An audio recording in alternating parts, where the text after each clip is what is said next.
Hi guys, welcome to Roshni YouTube channel. ഇന്ന് March 7 ഞങ്ങളുടെ കല്യാണം കഴിഞ്ഞിട്ട് 3 വർഷമായി. അപ്പോൾ അത് വിഷമമെന്ന് പറഞ്ഞാൽ ഹസ്ബൻഡ് നാട്ടിലില്ലായിരുന്നു. ചേച്ചനെ ഒത്തിരി മിസ് ചെയ്യുന്നുണ്ട്. അതേ ഉള്ളായിരുന്നു വിഷമം. പിന്നെ മമ്മി റോഷ്മോനെ ഒന്നുമില്ലായിരുന്നു. സർപ്രൈസായിട്ട് കേക്ക് വന്നേച്ച് ചെറുതായിട്ടൊന്ന് പാളിപ്പോയി.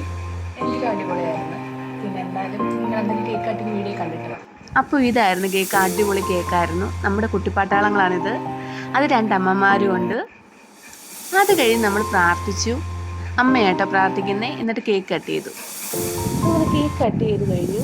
കേക്ക് ഫസ്റ്റ് മുട്ടുമണിക്ക് കൊടുത്തു. അത് കഴിഞ്ഞ് അച്ചാച്ചന് കൊടുത്തു, അമ്മച്ചിക്ക്, അപ്പ, അമ്മ, പിന്നെ അപ്പയുടെ അനിയന്, പിന്നെ പിള്ളേർ സെറ്റിനൊക്കെ കൊടുത്തു. അത് കഴിഞ്ഞ് രണ്ടമ്മമാർക്ക് കേക്ക് കൊടുത്തിട്ടുണ്ട്. അത് കഴിഞ്ഞ് നമ്മൾ പൊറോട്ടയും ചിക്കനും കഴിച്ചു. അപ്പം വാങ്ങിച്ചുകൊണ്ട് വന്നതാണ്. അടിപൊളിയായിരുന്നു. പിന്നെ ആദ്യമേ കുറേ ഫോട്ടോ എടുത്തായിരുന്നു. അതാണിത്. അപ്പോൾ അത്രയേ ഉള്ളൂ. അപ്പോൾ എല്ലാവരും കേക്ക് കട്ടിങ് വീഡിയോ കണ്ടെന്ന് വിചാരിക്കുന്നു. ലൈക്ക് ചെയ്യുക, ഷെയർ ചെയ്യുക, സബ്സ്ക്രൈബ് ചെയ്യുക, ലൈക്ക് ചെയ്യുക. എന്നാൽ അടുത്ത വീഡിയോകൾ കാണാൻ പറ്റും. അവർ ബൈ.